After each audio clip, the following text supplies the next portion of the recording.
میرے دل میں ایک دفعہ خیال آیا تھا، جس وقت ابو جہل حضرت سمیہ اور حضرت یاسر کے ساتھ یہ سلوک کر رہا تھا، کم سے کم 30 ورنہ میرے اندازے میں 40 اشخاص، 40 مسلمان مکے میں موجود تھے۔ میرے دل میں اچانک ایک خیال آیا، کیا یہ بے غیرت تھے، بے حمیت تھے؟ انہوں نے اپنی بہن کو چھڑایا نہیں؟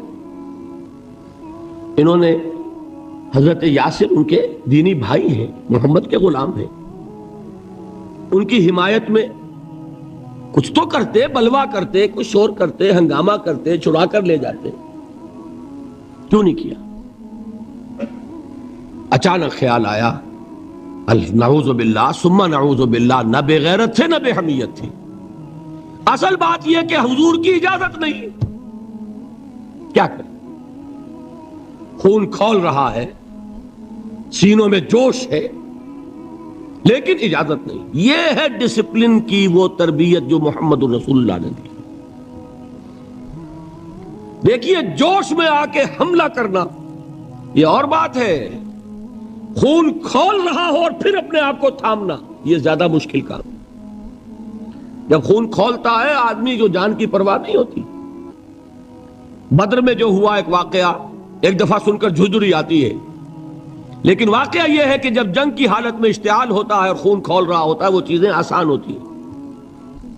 وہ جو 2 ٹین ایجرز تھے، نوجوان، جنہوں نے ابو جہل کو ہلاک کیا ہے، حضرت معاذ اور حضرت معوذ، انصاری 2 نوجوان، ان میں سے ایک کا واقعہ آتا ہے کہ ان کے ایک شانے کے اوپر تلوار کا وار پڑا، پورا شانہ کٹ گیا، بازو علیحدہ ہو گیا تقریباً، لیکن کوئی ایک تسمہ لگا رہ گیا، کوئی ایک ٹینڈن ہوگا، وہ جو ہوتا ہے سخت سا سفید سا، وہ کوئی لگا ہوا ہے، انہیں پرواہ نہیں ہے، وہ دوسرے ہاتھ سے لڑ رہے ہیں، لیکن یہ ہاتھ جو ہے یہ اب چونکہ قابو میں تو ہے نہیں، کنٹرول میں نہیں، مسلز کٹ چکے، تو یہ رکاوٹ بن رہا ہے۔ ان کے بارے میں آتا ہے اس ہاتھ کو اپنے پاؤں کے نیچے دبایا اور کھینچا اور پھینک دیا کہ یہ اس وقت میرے اس راستے میں رکاوٹ بن رہا ہے، جسم کا حصہ میرا۔ تو یہ بات بھی میرے نزدیک اتنی مشکل نہیں ہے جتنی مشکل یہ ہے کہ خون کھول رہا ہو لیکن چونکہ اجازت نہیں ہے لہذا کوئی اقدام نہ کیا۔ یہ زیادہ کڑا امتحان ہے، یہ زیادہ سخت مشکل ہے، اور اس کی تربیت دی محمد رسول اللہ نے۔ ویسے میں نے 12 برس کہا ہے لیکن 8 برس کہنا چاہیے، اس لیے کہ مکی دور کے 12 سالوں میں سے 4 سال جو ہیں وہ صرف زبانی کلامی ایذا تھی، اور اس کا بھی ہدف تھے صرف حضور۔ وہ جو میں نے بتایا، پاگل ہے، مجنوں ہے، شاعر ہے، ساحر ہے، ایک عجمی غلام اپنے گھر میں رکھا ہوا ہے، اس سے ڈکٹیشن لیتے رہتے ہیں، آ کے ہم پر دھوس جماتے ہیں، مجھ پر وحی نازل ہوئی ہے۔ یہ سب کچھ ہوا 4 برس تک، لیکن ہوا صرف حضور کے ساتھ کہ انہیں ڈی مورلائز کر دو، ان کی ہمت ختم ہو جائے، خود بخود یہ بات بیٹھ جائے گی بتاشے کی طرح۔ لیکن جب انہوں نے دیکھا کہ نہ محمد بدل ہوئے صلی اللہ علیہ وسلم، نہ ان کے ساتھی بدل ہوئے، یہ تو دعوت پھیل رہی ہے، ہمارے نوجوان جو ہیں اب ان کے حلقے میں شامل ہو رہے ہیں، ہمارے اپنے لخت جگر، ہمارے اپنے چشم و چراغ، کون تھے مصعب بن عمیر، کون تھے عثمان غنی، کون تھے سعد بن ابی وقاص، قریش کے اعلیٰ گھرانوں کے چشم و چراغ نوجوان، وہ آ رہے ہیں محمد کے ہاتھ پر بیعت کر رہے ہیں، اسلام لا رہے ہیں صلی اللہ علیہ وسلم۔ انہوں نے دیکھا یہ ہمارے غلاموں میں بھی یہ آگ پھیل گئی، یہ تو سمجھیے کہ بارود کے اندر آگ لگ رہی ہے۔ یہ ابھی تک تو قانے تھے جو ظلم ہم کر رہے تھے اس پر، لیکن ان کے اندر اگر یہ ایمان اور اسلام کی دعوت اور تحریک ان میں پھیل گئی تو ہمارا اقتدار اور ہمارا یہ پورا نظام جو ہے یہ چوپٹ ہو جائے گا۔ یہ ہے وہ چیز جو میں نے کل آپ کو اقبال کا مصرع سنایا تھا کہ نظام کہنا کے پاس بانو یہ معرض انقلاب میں ہے، beware of the revolution that is coming, لہذا اپنی پوری قوتوں کو جمع کرو اور کچل دو انہیں، مارو انہیں۔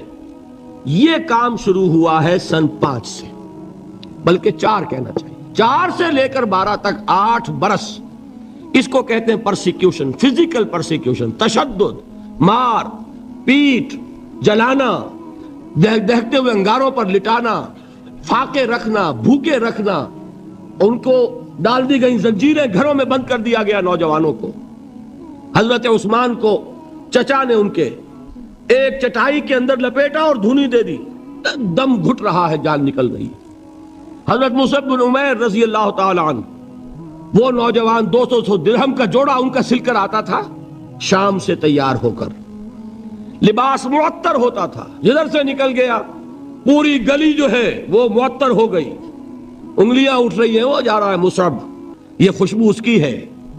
اس مصعب کے ساتھ کیا سلوک کیا؟ باپ تو مر چکا تھا، ماں نے پالا تھا، دولت بہت چھوڑ کر گیا تھا باپ، لہذا ماں نے بڑے ناز و نام میں پالا، بڑے لاڈ پیار میں، 200 درہم کا جوڑا تیار ہو رہا۔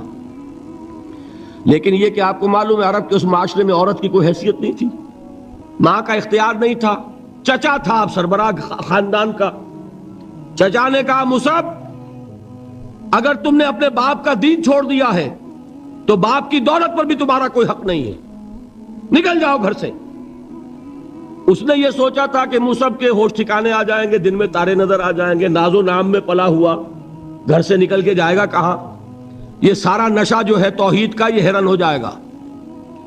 حضرت مصعب کا جواب بالکل برعکس تھا، اچھا ٹھیک ہے چچا جان، میں گھر چھوڑتا ہوں۔ وہی بات جو کبھی کہی تھی ابراہیم نے، باپ نے کیا کہا تھا؟ واجرنی ملیہ، جاؤ چلے جاؤ، دفع ہو جاؤ میری نگاہوں سے۔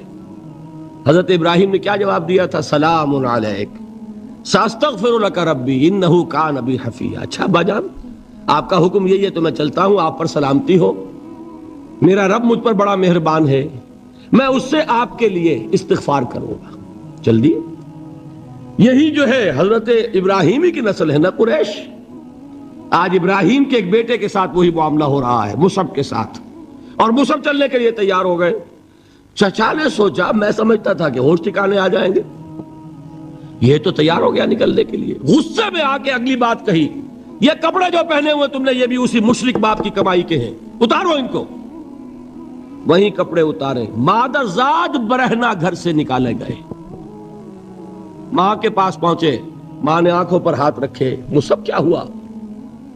کہ ماں سے کہتے ہیں کہ ماں میں موحد ہو گیا ہوں، اور وہاں سے گئے، پھر حضور کی خدمت میں کپڑے کہیں سے مانگے ہوں گے۔ یہ مصعب ہیں 200 درہم کا جوڑا پہننے والے۔ جب حضور پر مدینے کے 12 افراد ایمان لائے تھے، بیعت عقبہ اولیٰ ہوئی، انہوں نے کہا کہ حضور ہمیں کوئی شخص اپنا ایسا شاگرد دیجئے جو ہمیں قرآن پڑھا سکے۔ حضور نے حکم دیا مصعب جاؤ، اب مدینے جاؤ، یثرب جاؤ، یثرب والوں کو قرآن پڑھاؤ، انہیں تبلیغ کرو۔ مصعب گئے ہیں وہاں، 1 سال کی کمائی 75 افراد لا کر حضور کے جھولی میں اگلے سال ڈال دیے کہ حضور یہ میری 1 سال کی کمائی ہے۔ 72 مرد 3 عورتیں، انہوں نے وہ بیعت کی تھی، بیعت عقبہ ثانیہ، جس کے الفاظ کل میں نے آپ کو سنائے تھے۔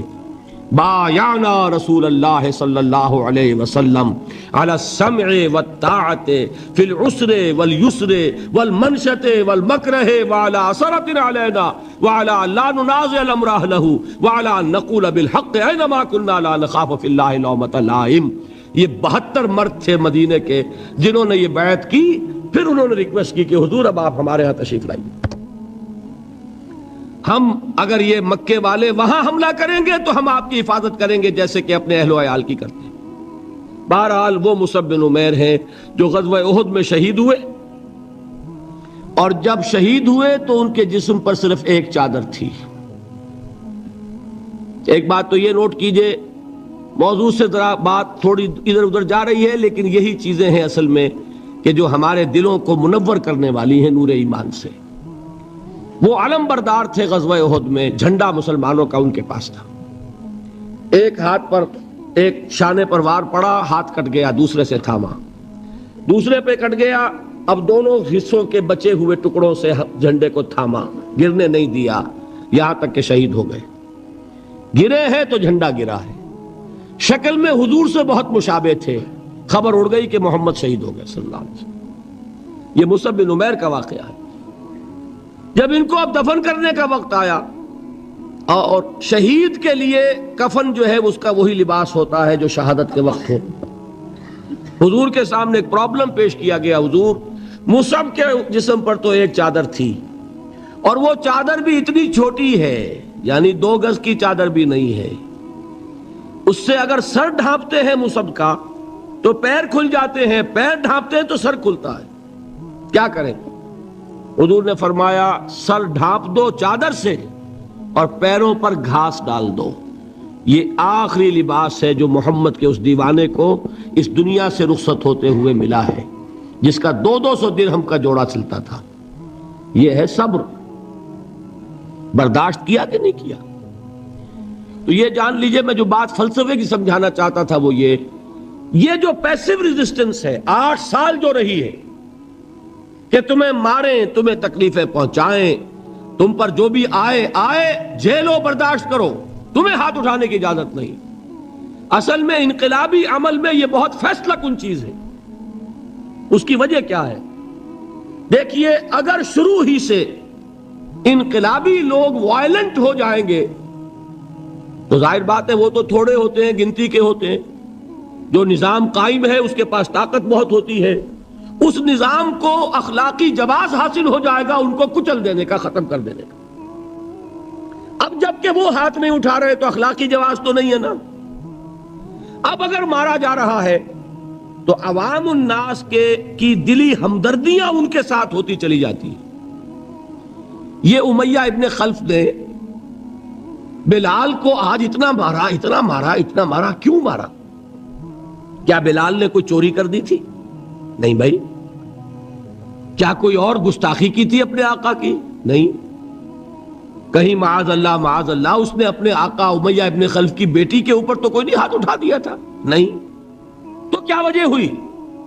بس صرف یہ وجہ ہے کہ وہ ایک اللہ کو مانتا ہے اور محمد پر ایمان لے آیا صلی اللہ علیہ وسلم. بتائیے اس کا کیا اثر ہوگا؟ یہ خباب بن الارت پیشے کے لحاظ سے لوہار تھے. سوچئے ایک زندہ انسان کو دہتے ہوئے انگاروں پر لٹایا جا رہا ہے.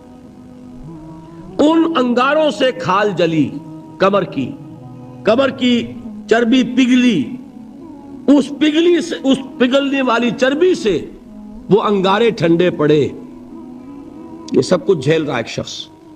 سوچنے والوں نے سوچا نہیں ہوگا کیا جرم تھا ان کا؟ تو بڑا شریف آدمی ہے، بہت اچھا کاریگر ہے، وقت پر کام دیتا ہے، مناسب اجرت لیتا ہے. یہ کیا ہوا؟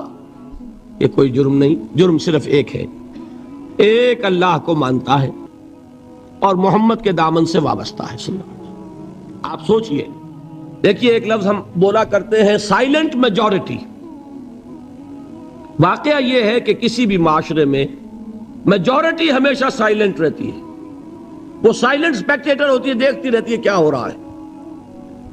لیکن سائلنٹ میجورٹی سائلنٹ ہوتی ہے، اندھی بہری تو نہیں ہوتی. دیکھتی تو ہے کہ کیا ہو رہا ہے، سن تو رہی ہے کہ کیا چرچے ہیں. اب جب وہ دیکھتے ہیں کہ کچھ شریف لوگ ہیں، بڑے ہی اعلیٰ اخلاق والے لوگ ہیں، ان پر تشدد ہو رہا ہے، انہیں مارا جا رہا ہے، انہیں ستایا جا رہا ہے، ان پر کوڑے برس رہے ہیں، انہیں دیکھتے ہوئے انگاروں پر لٹایا جا رہا ہے، ان کا کوئی جرم نہیں، کوئی ان کی خطا نہیں سوائے اس کے کہ ایک اللہ کو مانتے ہیں. انہوں نے کسی کو نقصان نہیں پہنچایا، انہوں نے کسی کا بال بیکا نہیں کیا، انہوں نے کسی پر دست درازی نہیں کی، وہ تو دعائیں دے رہے ہیں انہوں نے. اس کا نتیجہ کیا نکلتا ہے؟ اندر ہی اندر سائلنٹ میجورٹی کنورٹ ہوتی ہے. وہ جرت تو نہیں ہوتی کہ برملا اعلان کریں، لیکن دل ان کے بدل رہے ہیں. اور آپ کو معلوم ہے ایک مصرع بڑا پیارا ہے، جو دلوں کو فتح کر لے وہی فاتح زمانہ. یہ دل فتح ہو رہے تھے اس وقت. یہ 8 برس میں محمد صلی اللہ علیہ وسلم قریش کے دل فتح کیے، چاہے وہ ایمان نہیں لائے، لیکن اندر سے انہیں نظر آ رہا تھا کہ کون کیا ہے. یہ ہے پیسیو ریزسٹنس، یہ ہے صبر محض. انقلابی عمل میں، اقامت دین کی جد و جہد میں پہلا مرحلہ یہ ہے صبر کا. دوسرا مرحلہ کیا ہے؟ جب اتنی قوت ہو گئی کہ اب آپ کو اندازہ ہے کہ اب آپ اس باطل نظام کے خلاف اقدام کر سکتے ہیں،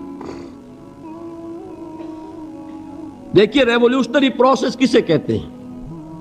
پہلے ایک انقلابی نظریہ اس کی اشاعت ہوگی، جو لوگ اس کو قبول کریں گے انہیں آرگنائز کیا جائے گا، ایک پارٹی کی شکل دی جائے گی، پھر ان کی تربیت ہوگی، جیسا انقلاب لانا ہے ویسی تربیت کرنی ہوگی۔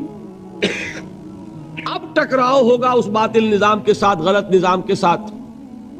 اس ٹکراؤ کا پہلا مرحلہ یہ ہے، جب تک اتنی تعداد آپ کے پاس نہ ہو کہ آپ فیصلہ کن اقدام کر سکیں، اس وقت تک دعوت ہی دینی ہے، لوگوں کی تعداد اپنے اندر شامل کرنی ہے، اپنی قوت بڑھانی ہے، اپنی تربیت کرنی ہے، اپنی اصلاح کرنی ہے، اور صبر کرنا ہے، ریٹیلیٹ نہیں کرنا، اقدام نہیں کرنا، جوابی کارروائی نہیں کرنی۔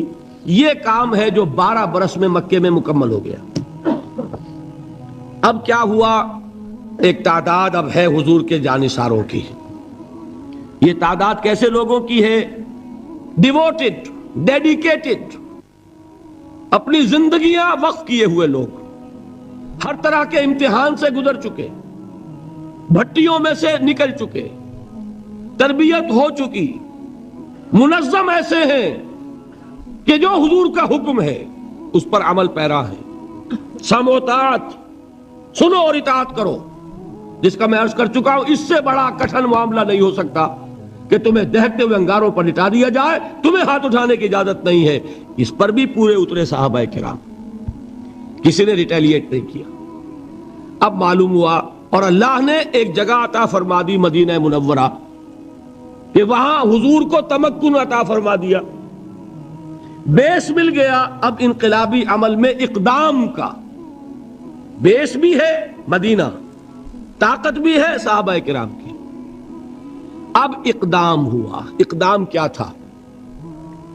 نبی اکرم صلی اللہ علیہ وسلم نے مدینے پہنچنے کے بعد، اور یہ نوٹ کر لیجئے، سورہ حج کی ایک آیت ہے، اُذِنَ لِلَّذِينَ يُقَاتَلُونَ بِأَنَّهُمْ ظُلِمُوا وَإِنَّ اللَّهَ عَلَى نَصْرِهِمْ لَقَدِيرٌ۔ آج سے اجازت دی جا رہی ہے ان لوگوں کو جن پر ظلم و ستم کے پہاڑ توڑے گئے۔ ابھی تک حکم تھا ہاتھ بندے رکھو، آج سے ہاتھ کھول دیے گئے۔ یو کین ریٹیلیٹ، تم بدلہ لے سکتے ہو، جوابی کارروائی کر سکتے ہو۔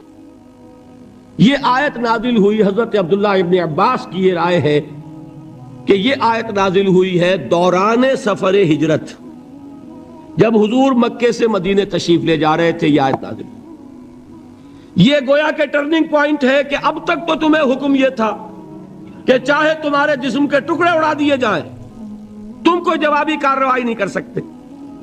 اب وہ حکم بدل گیا، اب تم اقدام کرو، جوابی کارروائی کرو۔ حضور نے کیا کیا اس کو سمجھ لیجئے، یہ سیرت کا بہت اہم باب ہے اور نگلیکٹڈ ہے، توجہ نہیں ہوئی اس پر۔ واقعات موجود ہیں سیرت کی کتابوں میں، ان واقعات کی اہمیت کیا ہے، ان سے کیا نتیجہ نکلتا ہے، اس پر زیادہ توجہ نہیں ہوئی۔ حضور نے مدینے پہنچ کر 6 مہینے تو کوئی اقدام نہیں کیا، اپنی پوزیشن کو کنسولیڈیٹ کیا۔ 3 اہم کام کیے، مسجد نبوی کی تعمیر کے ایک مرکز وجود میں آ جائے، وہی اب آپ کی تربیت گاہ ہے، وہی خانقاہ ہے، وہی گورنمنٹ ہاؤس ہے، وہی درسگاہ ہے، اصحاب صفہ ہے، حضور صلی اللہ علیہ وسلم ہے، نماز با جماعت ہے، خطبہ جمعہ ہے، تو خانقاہ بھی وہی، تربیت گاہ بھی وہی، درسگاہ بھی وہی، گورنمنٹ ہاؤس بھی وہی۔ دوسرا کام کیا کیا؟ جو یہودی قبائل تھے ان کو جکڑ لیا، معاہدوں میں معاہدے کر لیے، تاکہ مدینے کے ڈیفنس کے لیے جوائنٹ ڈیفنس، اگر مدینے پر حملہ ہوگا طے ہو گیا کہ مل جل کر ڈیفینڈ کریں گے۔ یہ ایک بہت بڑا اقدام ہے۔ یہ تو آپ جو مستشرقین ہیں ان کی اگر کتابیں پڑھیں، Muhammad at Mecca, Muhammad at Medina by Montgomery Watt, تو آپ کو پتا چلے گا کہ کیا کیا تعریفیں لوگوں نے کی ہے کہ یہ کس قدر اہم اقدام تھا اور کتنی دور بینی اور پیش بندی کا معاملہ کیا تھا محمد رسول اللہ نے۔ تیسرا کام کیا کیا؟ مواخات، مہاجرین اور انصار کو جوڑ کر ایک وحدت بنانا۔ آپ کو معلوم ہے اس کی تاریخ میں کوئی مثال نہیں ہے. ایک انصاری ایک مہاجر بھائی ہو گئے تو لوگوں نے گھر تقسیم کر دیے, دکانیں تقسیم کر دی, کاروبار بانٹ دیے. یہاں تک واقعہ ملتا ہے کہ ایک انصاری صحابی اپنے مہاجر بھائی کو گھر لے گئے, فرمایا یہ میری 2 بیویاں ہیں, ان میں سے جو تمہیں پسند ہو اشارہ کر دو, میں ابھی طلاق دے دوں گا تاکہ تم ان سے شادی کر لو. میں یہ برداشت کرنے کو تیار نہیں کہ میرے گھر میں 2 بیویاں ہوں اور میرے بھائی کا گھر جو ہے وہ آباد نہ. کوئی مغالطہ آپ کو نہ ہو جائے, کوئی غلط دلیل اس سے آپ نہ لے. اس وقت تک پردے کا حکم نہیں آیا تھا, پردے کا حکم بعد میں آیا, وہ سن 5 میں آیا, 6 میں آیا, سورہ نور میں, سورہ احزاب میں. یہ تو 5 اور 6 کی صورتیں ہیں. یہ واقعہ ہو رہا ہے سن 1 ہجری میں, تو ابھی پردے کا حکم تھا نہیں, پردہ اس معاشرے میں تھا نہیں. گھر لے گئے سیدھے, یہ 2 بیویاں ہیں اور ان میں بھی چوائس تمہارا, جو تم پسند کرو. یہ 3 کام ہے انٹرنل کنسولیڈیشن, اور اس کے بعد آپ نے اب چھاپا مار دستے بھیجنے شروع کر دی. مکے کے خلاف اقدام, وہ اقدام کیا ہے جدید اصطلاح میں بات سمجھا دوں گا. 2 کام, political isolation of Quraysh and economic blockade of Mecca. حضور تشریف لے گئے, ایک قبیلے سے آپ نے معاہدہ کر لیا. وہ قبیلہ یا تو پہلے حلیف تھا قریش کا, اب حلیف ہو گیا محمد کا صلی اللہ علیہ وسلم. قریش کی آئسولیشن ہو رہی ہے اور حضور کی قوت بڑھ رہی ہے. یا یہ کہ ان کا بھی معاہدہ ہو گیا, ان کا بھی ہو گیا, تو نیوٹرل تو ہو گیا نا. یہ ہے پولیٹیکل آئسولیشن آف قریش. اور اکنامک بلاکیڈ کیا ہے؟ قریش کا کیا تھا ذریعہ معاش؟ تجارت. تجارتی قافلے کہاں جاتے تھے؟ شام. وہ راستہ گزرتا تھا بدر کے پاس سے, اور جاتے تھے یمن, وہ راستہ گزرتا تھا طائف ہو کر. حضور نے دونوں پر دستے بھیجنے شروع کر دیے. He proved his military presence on the caravan routes of Quraysh. بات سمجھ رہے؟ اور ایک جو اس میں خاص طور پہ لشکر بھیجا آپ نے, وہ نخلا بھیجا. نخلا ایک وادی ہے, آپ حضرات اگر کبھی گئے ہو تو مکے سے جب طائف کی طرف جاتے ہیں تو درمیان میں وادی آتی ہے, وادی نخلا. اب آپ اندازہ کیجئے کہاں مدینہ, وہاں سے ایک لشکر کیا چھوٹا سا دستہ, 12 افراد, ایک چھوٹا سا چھاپا مار دستے تو ایسے ہی ہوتے ہیں چھوٹے, وہ لشکر تھوڑا ہی ہوتا ہے. حضرت عبداللہ ابن جہش اس کے کمانڈر, انہیں ایک سیلڈ لیٹر دیتے ہیں حضور, مہر لگا ہوا, کہ مدینے سے 2 دن کی مسافت پر باہر نکل کر پھر کھولنا اس کو, اور جو اس میں لکھا ہوا ہے انسٹرکشنز جو ہے کیری آؤٹ کرو. اتنی سیکریسی. جب وہ نکلے 2 دن کے فاصلے پہ باہر چلے گئے, کھولا, لکھا ہے وادی نخلا میں قیام کرو اور وہاں جا کر قریش کی نقل و حرکت پر نگاہ رکھو اور ہمیں اطلاع دیتے رہو. اب یہ 300 میل کا سفر کر کے وہاں پہنچے ہیں. وہاں اتفاق سے ایک قافلہ قریش کا گزر رہا تھا, اس سے مٹ بھیڑ ہو گئی, مقابلہ ہوا. ایک آدمی قرشی جو ہے کافر مشرک, وہ ان کے ہاتھوں مارا گیا.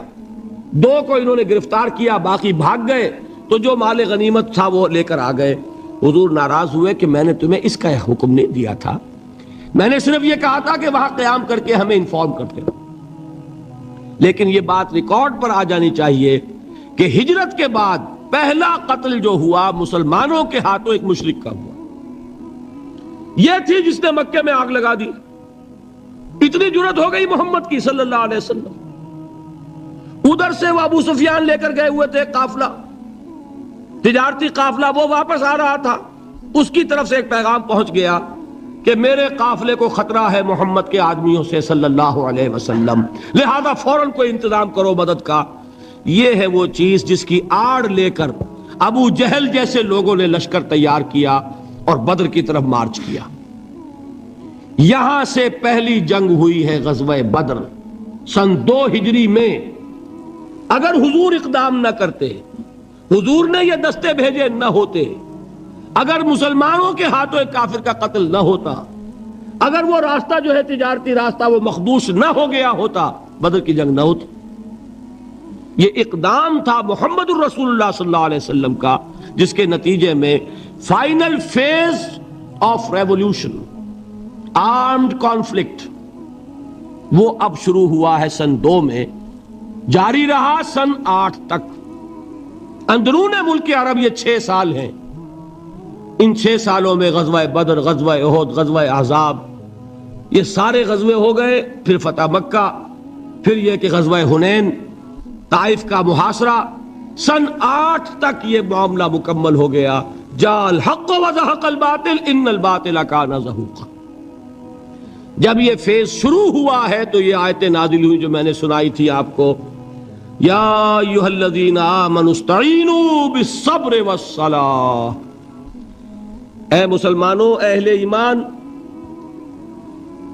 مدد حاصل کرو، اب جو نیا فیز شروع ہو چکا ہے تمہاری جد و جہد کا۔ یہ مدنی آیت ہے نا، مدنی صورت ہے۔ وہ جد و جہد کا دور جو تھا مکی وہ کچھ اور تھا، یہ کچھ اور ہے۔ اس میں تو اب تمہیں آگے بڑھنا ہے، کفر پر اور شرک پر حملہ آور ہونا ہے، اقدام کرنا ہے، چیلنج کرنا ہے۔ فاستعینوا بالصبر والصلاۃ، مدد حاصل کرو کس سے؟ صبر سے اور نماز سے۔ ان اللہ مع الصابرین، جان لو کہ اللہ تعالیٰ صبر کرنے والوں کے ساتھ۔ ولا تقولوا لمن يقتل في سبيل الله اموات، اور ہرگز نہ کہو اسے جو اللہ کی راہ میں قتل ہو جائے کہ وہ مردہ ہے۔ بل احیاء ولکن لا تشعرون، نہیں، وہ زندہ ہے لیکن تمہیں ان کا شعور نہیں ہے۔ اور سنیے، اب یہ آیت اہم ترین ہے صبر کے موضوع پر۔ وَلَنَبْلُوَنَّكُمْ بِشَيْءٍ مِّنَ الْخَوْفِ وَالْجُوعِ وَنَقْصٍ مِّنَ الْأَمْوَالِ وَالْأَنفُسِ وَالثَّمَرَاتِ وَبَشِّرِ الصَّابِرِينَ، اور دیکھو ہم تمہیں آزمائیں گے۔ وَلَنَبْلُوَنَّكُمْ، ہم لازماً آزمائیں گے تمہیں، بِشَيْءٍ مِّنَ الْخَوْفِ، خوف کی کیفیت طاری کر کے، والجوع، بھوک، فقر اور فاقہ، ونقص من الاموال، مالی نقصان، والانفس، جانی نقصان، والثمرات، اور ثمرات، پھلوں اور میووں کا نقصان۔ میرے نزدیک یہاں پر ثمرات کا مفہوم ایک اور بھی ہے۔ ایک تو صاف تھا، کھجور کی فصل تیار ہے، غزوہ تبوک جانے کا حکم مل گیا، کون اتارے گا؟ اور کھجور وقت پر اتری نہیں، برباد ہو جائے گی۔ یہ ہو رہا ہے نا میووں کا نقصان۔ اور میرے نزدیک یہاں یہ بھی ہے، بسا اوقات بہت سی محنتوں کا نتیجہ انسان دیکھتا ہے کہ ضائع چلا گیا۔ میں نے 10 سال محنت کی، حاصل کوئی نہیں نکلا۔ یہ ثمرات کیا ہیں؟ محنتیں، محنتوں کے ثمرات کا ضیاع۔ کوشش آپ نے کی، قسمت کی خوبی دیکھیے، ٹوٹی کہاں کمن، 2-4 ہاتھ جب کے لبے بام رہ گئے۔ Be prepared. ایک شاعر کے یہ اشعار ہیں، وہ کمیونسٹ تھا، میں نام بھی نہیں لیتا، لیکن یہ کہ یہ اسی انقلابی، چونکہ ان کا بھی ایک انقلابی نظریہ ہے، انقلابی عمل میں یہ سارے مراحل آتے ہیں۔ کوئی سیٹ بیک آیا، فرض کیجئے کوئی ناکامی ہو گئی، تو اپنے ساتھیوں کو دل بندھانے کے لیے یہ فصل امیدوں کی ہمدم اس بار بھی غارت جائے گی، سب محنت صبحوں شاموں کی اب کے بھی اکارت جائے گی۔ میرے نزدیک یہ ثمرات کا جو لفظ یہاں آیا ہے، وَنَقْصٍ مِّنَ الْأَمْوَالِ وَالْأَنفُسِ وَالثَّمَرَاتِ، سب محنت صبحوں شاموں کی اب کے بھی اکارت جائے گی۔ دھرتی کے کونوں کھدروں میں پھر اپنے لہو کی کھاد بھرو، پھر مٹی سینچو اشکوں سے، پھر اگلی رت کی فکر کرو، پھر اگلی رت کی فکر کرو، جب پھر ایک بار اجڑنا ہے۔ ایک فصل پکی تو بھر پایا، تب تک تو یہی کچھ کرنا ہے۔ ایک مقصد ہے سامنے، انقلاب برپا کرنا ہے۔ ایک کوشش ناکام ہو جائے کوئی پرواہ نہیں، نیکسٹ، پھر تیار رہو ناکامی کے لیے، ایسا نہ ہو جو انگریزی میں کہتے ہیں hope for the best but be prepared for the worst. ایسا نہ ہو کہ دوسری مرتبہ ناکام ہو کے بددل ہو جاؤ, تمہاری ہمتیں جواب دے جائیں. نہیں, پہلے سے تیار رہو کہ دوسری مرتبہ بھی ناکامی آئے تو آئے, لیکن جب تک کہ کامیابی حاصل نہیں ہوتی ہمیں یہ کام کیے چلے جانا. دیکھیے سیرت میں آیا کہ نہیں یہ واقعہ. بدر میں مسلمانوں کو فتح ہوئی تو احد میں زک پہنچی کہ نہیں؟ 70 صحابہ شہید ہوئے کہ نہیں؟ اگر ان کی ہمتیں جواب دے جاتی تو گاڑی کیسے چلتی آگے؟ تو فرمایا وَلَنَبْلُوَنَّكُمْ بِشَيْءٍ مِّنَ الْخَوْفِ وَالْجُوعِ وَنَقْصٍ مِّنَ الْأَمْوَالِ وَالْأَنفُسِ وَالثَّمَرَاتِ. ہم تمہیں لازماً آزمائیں گے خوف کی کیفیت سے, فقر و فاقے کی کیفیت سے, بھوک سے, جان کے نقصان سے, مال کے نقصان سے, محنتوں کے حاصل کے ضائع ہو جانے سے. وَبَشِّرِ الصَّابِرِينَ, اور اے نبی بشارت دیجئے صبر کرنے والوں کو. الَّذِينَ إِذَا أَصَابَتْهُمْ مُصِيبَةٌ, وہ کہ جب ان پر کوئی تکلیف آئے, کوئی مصیبت آئے, کوئی آزمائش آئے, قالوا انا للہ و انا الیہ راجعون, وہ یہ کہیں کہ ہم اللہ ہی کے ہیں, اللہ ہی کی طرف لوٹ جانا ہے. یہ وہی انداز ہے جو میں نے فارسی کا شعر سنایا تھا آپ کو کہ سرے تسلیم خم ہے جو مزاج یار میں آئے. وہ ہمارا مولا ہے, ہمارا آقا ہے, اگر اسے یہی منظور ہے تو ہمیں بھی یہی منظور ہے. میں نے تسلیم و رضا کی بات کی تھی نا, آپ کو کچھ شعر سنائے تھے. ایک شعر اور سنیے, اور یہ کس کا ہے؟ محمد علی جوہر کا. ایک مرتبہ جیل گئے, ان کی ایک بیٹی جوان بیمار ہوئی, فوت ہو گئی.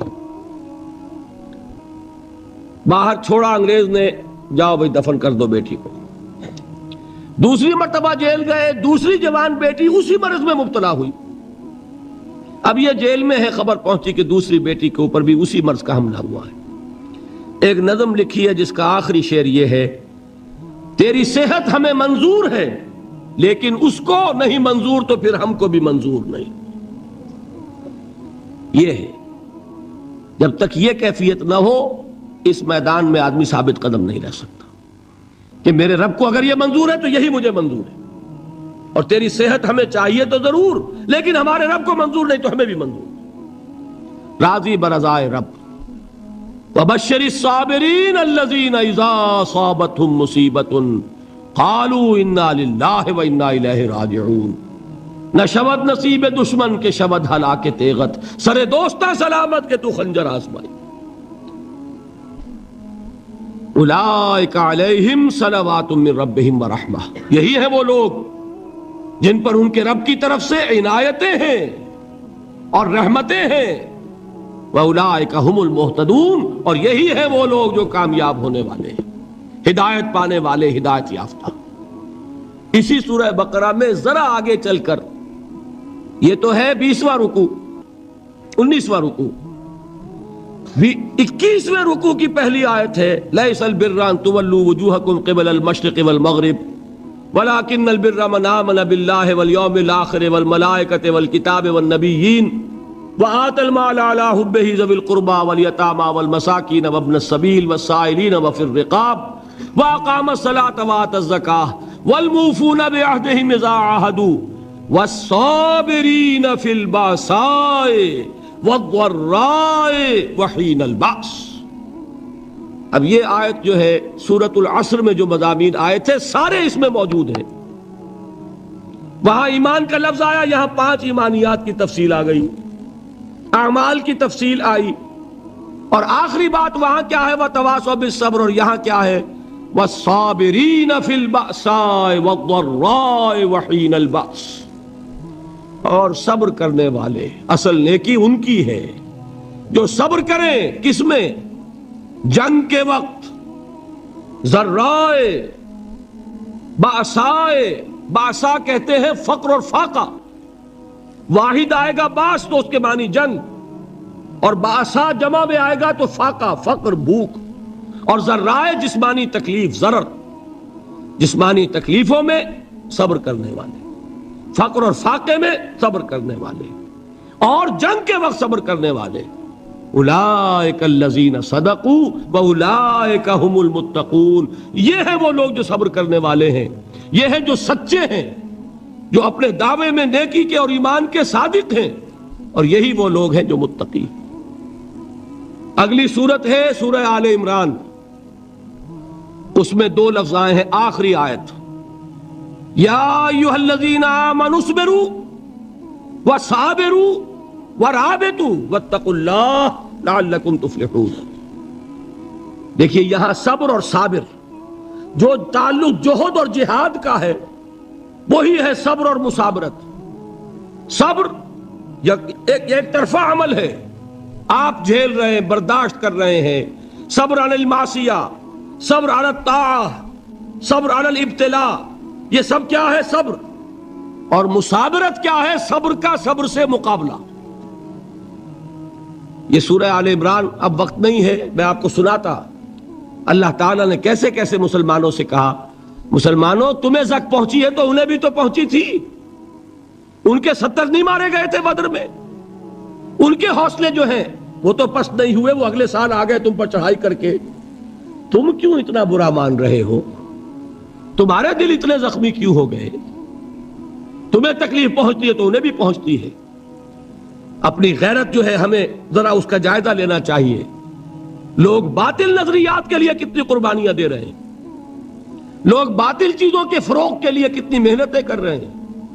جیسا کہ میں نے ابھی کہا تھا، اسی غیرت کو چیلنج کرنے کے لیے، ذرا آپ کی حمیت دینی کو جوش دلانے کے لیے، قادیانی نوجوان کتنی تعداد میں اپنے آپ کو دین کے لیے وقف کرتا ہے، اور آپ کتنے نوجوان ہیں جو اپنے آپ کو دین کے لیے وقف کر دیں، اور ہوں وہ کھاتے پیتے گھرانوں کے لوگ۔ یہ نہیں ہے کہ اگر کوئی اور کام نہیں کر سکتا تو پھر یہ ہے کہ وہ دین کے کام میں لگ جائے۔ باصلاحیت لوگ، کھاتے پیتے لوگ، ذہنی استعداد رکھنے والے لوگ، اونچے گھرانوں کے لوگ، وہ وقف کریں اپنے آپ کو دین کے لیے۔ اس کے بغیر کیسے باہر آ جائے گی، کیسے رونق آ جائے گی؟ تو دنیا میں باطل نظریات والے جو ہیں، یہ بات کہی گئی ہے، مسلمانوں تم اگر توحید کے لیے لڑ رہے ہو، دیکھتے نہیں ابو جہل کو، اس نے گردن کٹوائی ہے شرک کے لیے، شرک کے لیے گردن کٹوائے، اور تم توحید کے لیے گردن کٹوانے کو تیار نہ ہو۔ اس نے گردن کٹوائی کہ نہیں کٹوائی؟ اور کس طرح کٹوائی ہے؟ جو کہ بڑا متکبر قسم کا، فرعون قسم کا شخص تھا، جب گردن کاٹنے لگے تو کہتا ہے ذرا نیچے سے کاٹنا، تاکہ جب تم نیزے کے اوپر چڑھاؤ میرے سر کو تو اونچا نظر آئے، معلوم ہو سردار کا سر ہے۔ وہ بدبخت مرتے ہوئے بھی جو اس کی کیفیت تھی نا، اس کو ذہن میں رکھیے۔ تو یہ لوگوں نے قربانیاں دی، جانیں دی، تو فرمایا اگر تم ان سے زیادہ قربانی نہیں دو گے، جو نوٹ کر لیجئے اس کو، مجرد اگر حق کو غالب کرنا اللہ کے ذمے ہو تو آنے واحد میں غالب کر دے گا، تمہیں تکلیف ہی دینے کی ضرورت نہیں۔ سمجھ رہے؟ کیا اللہ کے مقابلے میں کوئی باطل کی طاقت ٹھہر سکتی ہے؟ یہ تمہارے ایمان کا امتحان ہے، یہ تمہارے خلوص کی آزمائش ہے، یہ تمہارے امتحان کا ثبوت درکار ہے کہ اللہ تعالیٰ دیکھنا چاہتا ہے تم اس کے لیے اپنی جانیں قربان کرنے کو تیار ہو کہ نہیں، تم اس کے لیے تن من دھن لگانے کو تیار ہو کہ نہیں۔ اور یہ جان لو کہ اگر کفار اور مشرکین اور ملحدین اور باطل نظریات والے وہ جو کچھ قربانیاں اپنے باطل نظریات کے لیے دے رہے ہیں، ان سے زیادہ اگر تم نہیں دو گے تو حق غالب نہیں ہوگا۔ انہوں نے جو صبر کیا ہے اپنے باطل نظریات پر، اگر تم اس سے زیادہ صبر کا ثبوت نہیں دو گے اپنے اس حق پر تو حق غالب نہیں ہوگا۔ اس لیے فرمایا یا ایھا الذین آمنوا اصبروا وصابروا، نہ صرف یہ کہ صبر کرو بلکہ صبر میں اپنے دشمنوں سے آگے نکلو، ان کے صبر سے بڑھ کر صبر کرو۔ ورابطوا، مرابطہ کہتے ہیں چوکس رہنا، ہوشیار، پہرا دو، ایسا نہ ہو کہ دشمن جو ہے غفلت میں تمہارے اوپر کوئی حملہ جو ہے کر بیٹھے۔ واتقوا اللہ، اور اللہ کا تقوی اختیار کرو، لعلکم تفلحون، تاکہ تم فلاح پاؤ۔ یہ ہے حضرات تواصوا بالصبر۔ میں نے عرض کیا تھا ہر جگہ پر آپ کو چوٹی کی بات صبر ملے گا. آیت الکرسی، آیت البر جو میں نے آپ کو سنائی آخر میں والصابرین فی الباساء والضراء وحین الباس. حامیم السجدہ وما یلقاها الا الذین صبروا وما یلقاها الا ذو حظ عظیم. اس کے بغیر تو نہیں ہوگا. تھوڑ دلے لوگ، کم ہمت لوگ، عزیمت نہ رکھتے ہو، حوصلہ نہ رکھتے ہو، برداشت نہ رکھتے ہو، تحمل نہ کر سکیں، لالچ سے ڈگمگا جائیں. دیکھیے یہ بھی میں نے چونکہ بات کہی تھی، سن لیجئے سیرت سے. حضور صلی اللہ علیہ وسلم کے بارے میں جب مکے کے سرداروں کو یہ یقین ہو گیا کہ تشدد ہمارا فیل ہو گیا ہے، نہ محمد بدل ہوئے نہ ان کے ساتھی صلی اللہ علیہ وسلم ورضی اللہ تعالی عنہم اجمعین، تو انہوں نے دوسرا پاسا پھینکا. پہلا پاسا کیا تھا؟ استہزاء، تمسخر، مذاق، ڈیمورلائز کرو، نروس بریک ڈاؤن کرو، ان کا بیٹھ جائیں یہ پتاشے کی طرح. معلوم ہوا نہیں ہے تو کھڑے رہے. تو دوسرا وار مارو، ستاؤ، تکلیفیں دو، بھوکا مارو، دہکتے ہوئے انگاروں پر لٹاؤ، ان کو ہلاک کرو. معلوم ہوا یہ حربہ بھی ناکام ہو گیا. ایک آدمی واپس نہیں پھرا. ایک شخص کو بھی ہم اپنے اس تمام پرسیکیوشن سے نہ توحید سے ہٹا سکے، نہ محمد سے برگشتہ کر سکے صلی اللہ علیہ وسلم. بلکہ مرض بڑھتا گیا جوں جوں دوا کی. ان کے اعتبار سے تو مرض تھا نہیں کہ وہ تو بات آگے بڑھ رہی. ہم نے جتنا دبایا، وہ جو کہا ہے کہ اتنا ہی یہ ابھرے گا جتنا کہ دبا دیں گے، تو ہمارا دباؤ جو ہے وہ ناکام ہو گیا. تو تیسرا وار آیا تھا. وہ کیا تھا؟ سفارت آئی ابو طالب کے پاس. دیکھو ابو طالب، تمہارا بھتیجا جو ہے وہ ہمارے معبودوں کو باطل ٹھہرا رہا ہے، ہم تنگ آ چکے ہیں. اگر تو اسے بادشاہت چاہیے، اگرچہ ہم کسی بادشاہت کے عادی نہیں ہیں، لیکن ہم اسے اپنا بادشاہ بھی مان لیں گے. اگر اسے دولت چاہیے، وہ اشارہ کرے، ہم سیم و زر کے انبار اس کے قدموں میں لگا دیں گے. اور کہیں نکاح کرنا چاہے، اشارہ کر دے جس اونچے سے اونچے گھرانے میں وہ چاہے گا قریش کے، ہم اس کی شادی کر دیں گے. تینوں ہی لالچ ہے نا دنیا میں. ویسے تو زر، زن، زمین، آپ کے ہاں یہ تین زے مشہور ہیں. زر، زن، زمین. زمین کو اقتدار سمجھ لیجئے، قوت سمجھ لیجئے، دبدبہ سمجھ لیجئے. زن، زر اور حکومت، تینوں پیشکشیں انہوں نے کی. دیکھیے یہ ہوتے ہیں مرحلے تحریکوں کے لیے بہت ہی نازک. نبی کے لیے تو خیر کوئی امکان نہیں تھا. غیر نبی ہو تو سوچے گا نا، یہ بادشاہ بنا رہے ہیں، بادشاہ بنو، اس وقت تھوڑا سا کمپرومائز کر لو، پھر ہاتھ میں قوت آ جائے گی تو پھر سب ٹھیک کر لیں گے.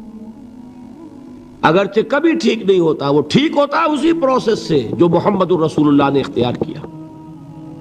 یہ تمام ٹیمپٹیشنز ہوتی ہیں، راستے سے بھٹکانے کی کوشش، کہ دباؤ سے نہیں مانے تو یہ لالچ جو ہے یہ انہیں ہٹائے.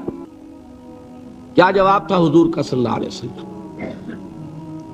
چچا نے جب بات کی ہے، انہیں براہ راست تو حضور سے بات کرنے کی ضرورت نہیں ہوئی تھی، ابو طالب کے واسطے سے بات کی. چچا نے جب بات کی ہے آ کر، حضور نے فرمایا چچا جان اگر وہ میرے داہنے ہاتھ میں سورج اور بائیں میں چاند رکھ دے تب بھی میں یہ کام نہیں چھوڑ سکتا. تو عزیمت میں نے کہا تھا صبر کیا ہے؟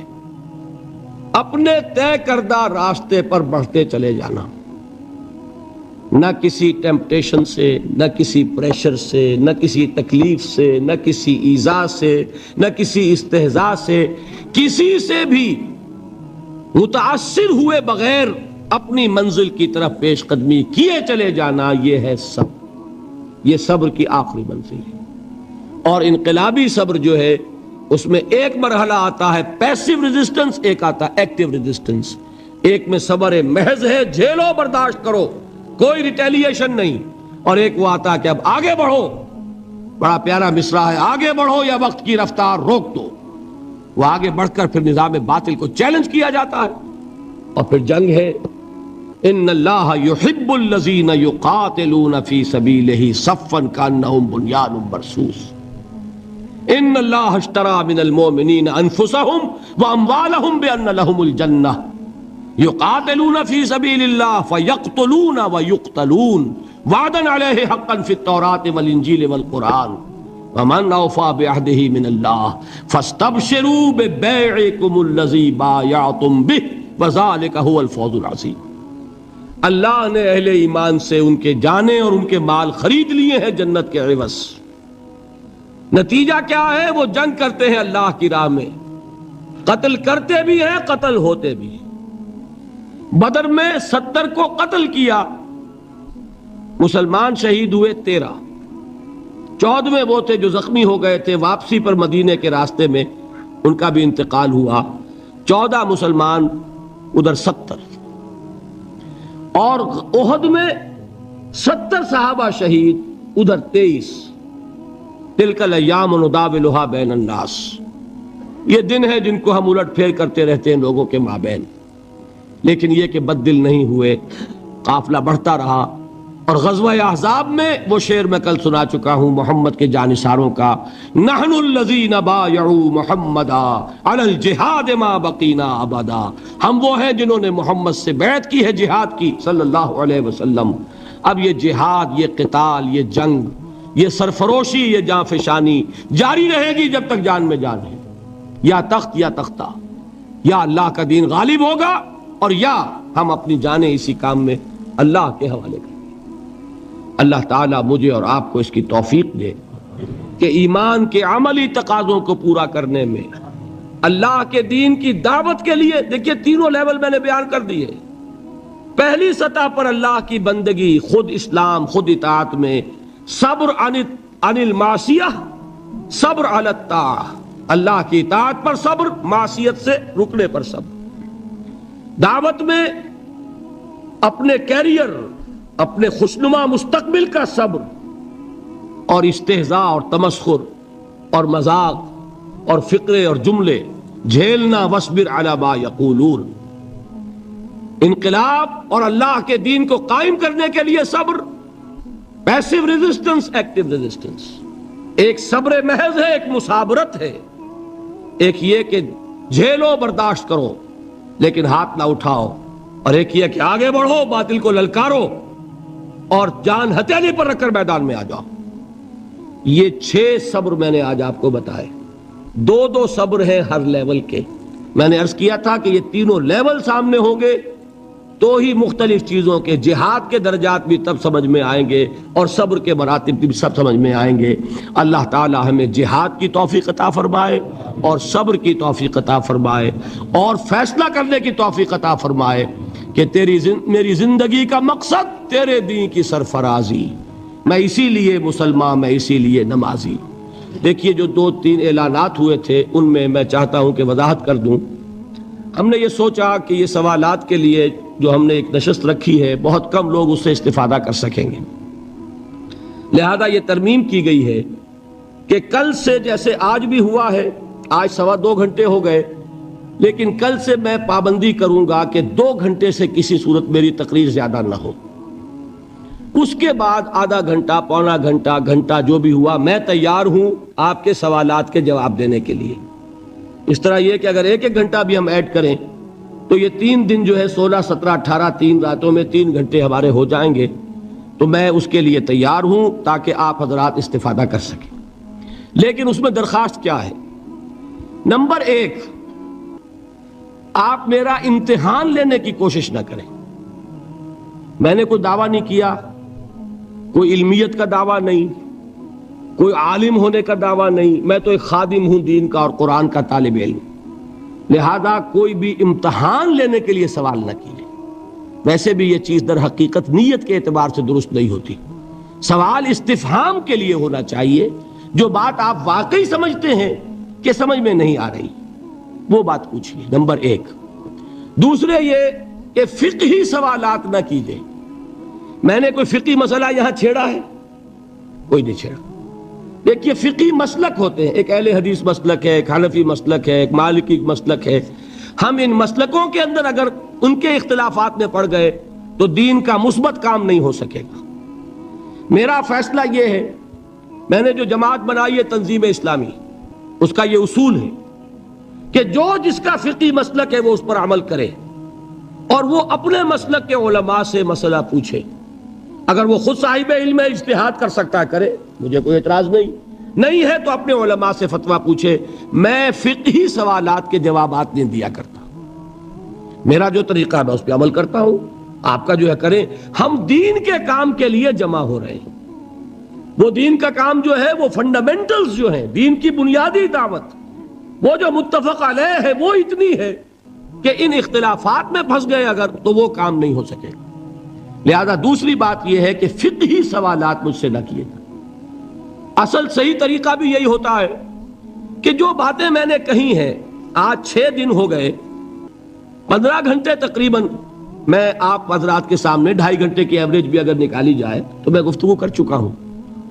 اس میں جو باتیں میں نے کہی ہیں، اس میں جو بات سمجھ میں نہ آئی ہو اس کے بارے میں سوال کیجئے، اور میں انشاءاللہ تعالیٰ کوشش کروں گا، اپنی پوری کوشش، اور اس میں فائدہ ہو جاتا ہے۔ بعض اوقات کوئی بات اہم رہ جاتی ہے، وہ خلا جو رہ جاتا ہے، مثلا آج ایک صاحب نے سوال کیا وہ خلا ہے، مجھے احساس ہوا کہ آپ نے اتنا زور دیا حقیقت ایمان پر، ایمان حقیقی ہونا چاہیے، یہ نہیں بتایا وہ ملتا کہاں سے ہے، اس کی سورس کیا ہے۔ اگر ہم اپنے گریبان میں جھانکیں اور محسوس ہو کہ بھئی ٹھیک ہے قانونی ایمان تو ہے، اللہ کا شکر ہے، ہم تصدیق کرتے ہیں زبان سے، لیکن دل تو کچھ خالی خالی سا ہے، اگر محسوس ہو یہ، تو پھر اب سوال پیدا ہو جائے گا نا کہ پہلی کمی تو یہ ہے، اسے پورا کرنا چاہیے، کہاں سے ملے گی وہ جن سے ایمان، جن سے یقین؟ یہ سوال ہے، بہت پیارا سوال ہے۔